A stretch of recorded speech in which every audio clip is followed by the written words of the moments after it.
حدیث شریف میں کہ اللہ کے بہترین بندے وہ لوگ ہیں جن کو دیکھ کر اللہ یاد آ جائے۔ خود اللہ تعالیٰ نے قرآن شریف میں ارشاد فرمائے، جسے حضرت نے بھی یہاں لکھا ہے کہ یا ایھا الذین آمنوا اتقوا اللہ وکونوا مع الصادقین، اے ایمان والو اللہ سے ڈرو اور سچوں کے ساتھ رہو۔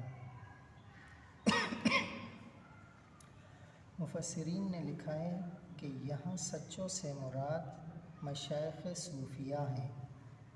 مشائخ صوفیہ کسے کہتے ہیں؟ جو شیخ ہوتا ہے کسی خانقاہ میں بیٹھا ہوا، جو لوگوں کی اصلاح کرتا ہے، انہیں مشائخ شیخ کی جمع کو کہتے ہیں۔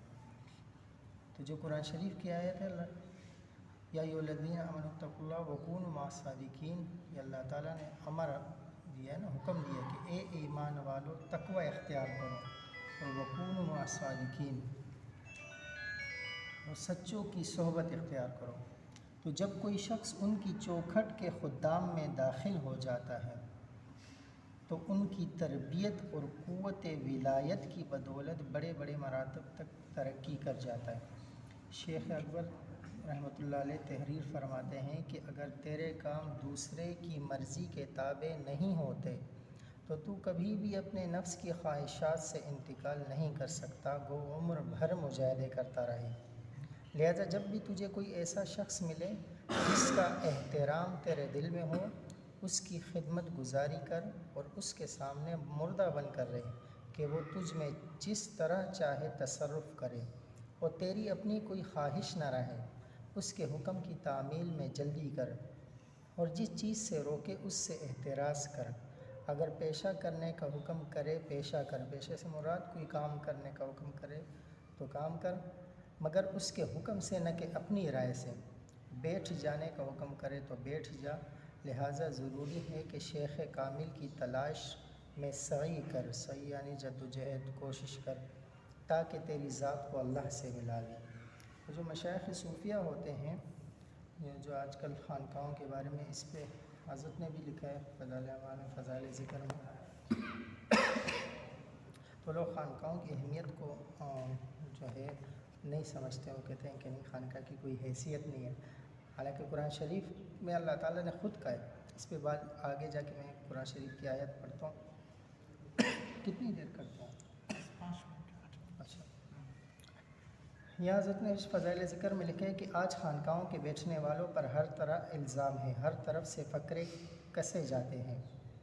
آج انہیں جتنا دل چاہے برا بھلا کہہ لیں، کل جب آنکھ کھلے گی اس وقت حقیقت معلوم ہوگی کہ یہ بوریوں پر بیچنے والے کیا کچھ کما کر لے گئے۔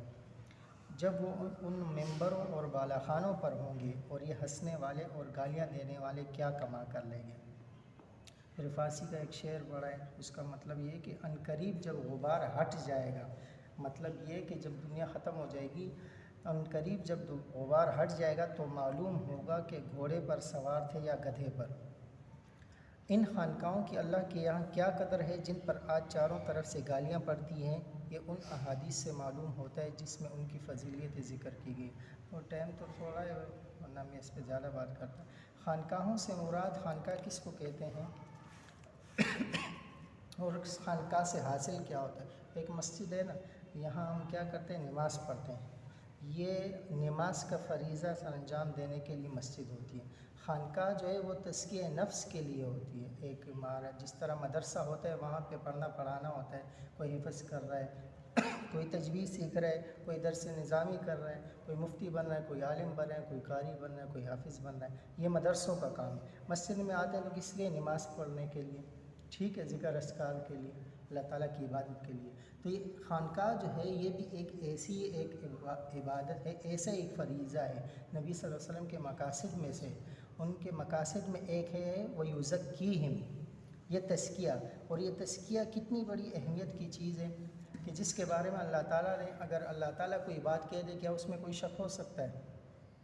اور اگر اللہ تعالیٰ مثال کے طور پر آپ کو کوئی کہے کہ بھائی فلاں نے کوئی بات کی ہے، آپ کہیں گے کہ کس نے؟ کوئی مولانا صاحب نے بات کی، اچھا تو آپ کی اہمیت، ان کی اہمیت آپ کے دل میں ہوگی تو بات کا وزن ہوگا نا۔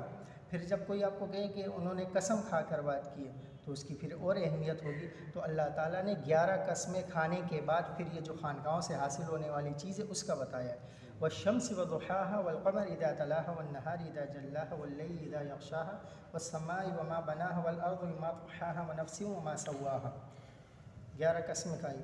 تو اللہ تعالیٰ نے پھر کیا کہا فَأَلْهَمَهَا فُجُورَهَا وَتَقْوَاهَا، کہ انسان کے اندر نیکی کا مادہ بھی ہے اور برائی کا مادہ بھی ہے۔ قد افلح من زکاها، وہ کامیاب ہے جس نے اپنا تزکیہ کر لیا۔ تو یہ تزکیہ خانقاہوں سے حاصل ہوتا ہے پھر، ٹھیک ہے۔ مثال کے طور پر تزکیہ کیا ہے؟ اب انسان تو ہم سارے انسان بیٹھے ہوئے ہیں نا، لیکن جب تزکیہ انسان کا جب تزکیہ ہو جاتا ہے، ابھی ایک بات میرے ذہن میں ابھی بھی ہے، ہم مغرب کے بعد یہاں کھڑے تھے، یہ پلاٹ ہے، تو یہ چٹیل میدان ہے نا، اس پہ گند کچرا لوگ آ کے پھینک دیتے ہیں، تو یہ چٹیل میدان یہ انسان ہے اس طریقے سے، اس میں گند بھی ہے، کچرا بھی ہے، کوئی پیمپر پھینک رہا ہے تو کوئی چیز گھر کا سارا کچرا اٹھا کے ادھر پھینک دے، یہ انسان کا دل ہو گیا اسے۔ پھر یہ تزکیہ کہتے ہیں صفائی کو۔ اب جب بندہ اس پہ تعمیر کرے گا، کوئی بندہ پلاٹ لے گا کہ اس کو ویسے ہی چھوڑ دے گا، اس کی صفائی کرے گا، وہ کچرا ہٹائے گا، اس کی بھرائی کرے گا، اس کی بنیاد رکھے گا، پھر اس کے اوپر مسجد تعمیر ہوگی، اس کے اوپر بنگلہ تعمیر ہوگا، اس کے اوپر دیوار تعمیر ہوگی۔ تو یہ تزکیہ جو ہے یہ ایسی ہے کہ دل سے زنگ کو نکالنا، گناہوں کے جو زنگ لگے ہوئے ہیں، جو بد نظری کی وجہ سے زنگ لگا ہوتا ہے، جو گالیوں کی وجہ سے زنگ لگا ہوتا ہے، جو غیبتوں کی وجہ سے زنگ لگا ہوتا ہے، یہ زنگ نکالنا، یہ چیزیں نکال کے دل کو پاک صاف کرنا، اس کو کہتے ہیں تزکیہ۔ ورنہ گو آج ہم دیکھ لیں بظاہر تو ہم سارے دیندار ہوتے ہیں، لیکن جب گھر میں جاتے ہیں تو پھر بیوی سر پہ کھڑی ہوتی ہے، وہ کہتی ہے کہ یہ گھر پہ قدم ہی نہیں رکھے، ٹھیک ہے، بہنیں چھوٹی وہ سر پہ ٹکری ہوتی ہے، یہ تو گالی کے سوا کوئی بات نہیں کرتا، ماں ڈر رہی ہوتی ہے، کانپ رہی ہوتی ہے کہ یہ تو کوئی بات ہی نہیں کرتا گالی کے سوا، اس کو کہتے ہیں تزکیہ۔ وہ انسان اللہ تعالیٰ نے خود کہا فَأَلْهَمَهَا فُجُورَهَا وَتَقْوَاهَا، نیکی کا مادہ بھی ہے اور برائی کا مادہ بھی ہے، تو وہ اسی طریقے سے ہے۔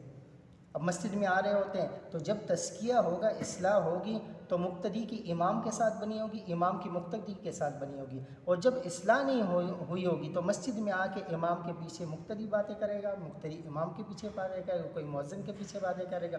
تو یہ خاندان آپ آج دیکھ لیں جگہ جگہ فساد کیوں بنا ہوا ہے، بھائی کے ساتھ نہیں بنتی ہے، باپ کے ساتھ نہیں بن رہی ہے، ایک بالشت کی زمین ہوتی ہے، باپ کا گرہ بات پکڑ لیتے ہیں، یہ کیا ہے آخر؟ یہی ہے کہ اپنا تزکیہ نہیں کروایا۔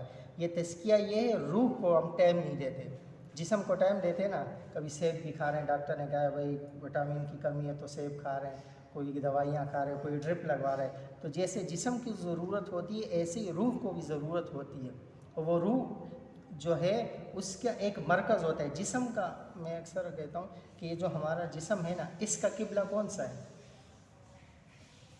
کعبۃ اللہ ہے نا۔ ہم جہاں پہ بھی کھڑے ہوتے ہیں، اب اگر کوئی یہاں پہ نماز پڑھائے، مولانا صاحب اس طرف منہ کر کے کھڑے ہو جائیں تو آپ پڑھنے دیں گے؟ آپ کہیں گے نہیں قبلہ تو یہ ہے اس طرف، کیوں؟ جسم کا قبلہ کعبۃ اللہ ہے لیکن روح کا قبلہ وہ اللہ ہے۔ تو جب روح جو ہے جب اللہ کی طرف اس کا رخ ہوگا تو انسان کی زندگی صحیح رہے گی، وہ بالکل ٹھیک ٹھاک رہے گا، اس کے گھر والوں کے ساتھ تعلق، بیوی بچوں کے ساتھ تعلق، وہ کہیں کاروبار کر رہے وہاں پر، کہیں ڈرائیور کر رہے وہاں پر، امام ہے تو مقتدیوں کے ساتھ، مقتدی ہے تو امام کے ساتھ، ٹھیک ہے، ان کے ساتھ تعلق صحیح ٹھیک رہے گا۔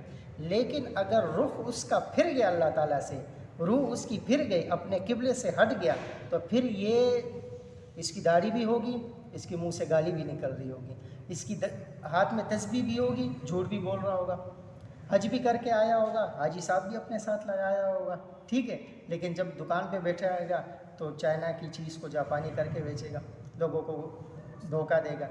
یہی چیز ہے، یہ جو خانقاہوں سے حاصل یہی ہوتا ہے کہ انسان بنا دے کسی کو۔ پھر جب انسان بن جاتا ہے تو اس انسان کے بارے میں پھر اللہ تعالیٰ نے خود کہا کہ میں اس کی زبان بن جاتا ہوں جس سے وہ بولتا ہے۔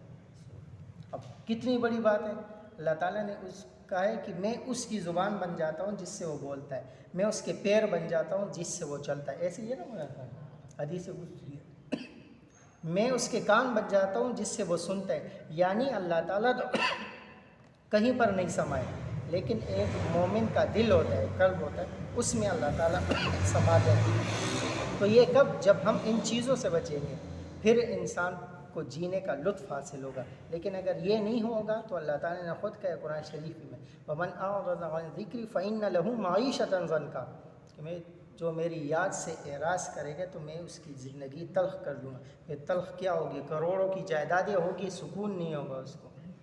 بیٹے ہوں گے لیکن سر پٹکے گا، وہ کہے گا یہ پیدا ہوتے ہی مر کیوں نہیں گیا. یہ نعمت ہے نا بیٹا، لیکن یہ کیوں سر پٹک رہا ہے اسے؟ کیونکہ اس کا جو رخ تھا، روح کی جو اس کا قبلہ تھا، وہ اس نے سیدھا نہیں کیا، اللہ تعالیٰ کے ساتھ تعلق نہیں بنایا، تو اللہ تعالیٰ نے جو نعمت دی تھی وہ زحمت بنا دی. ایک بزرگ فرماتے، ٹائم تھوڑا زیادہ ہو جائے گا، کوئی مسئلہ تو نہیں ہے. ایک بزرگ فرماتے کہ جب مجھ سے گناہ ہو جاتا ہے تو مجھے پتہ چل جاتا ہے. تو ان سے مریدین نے پوچھا حضرت آپ کو کیسے پتہ لگتا ہے؟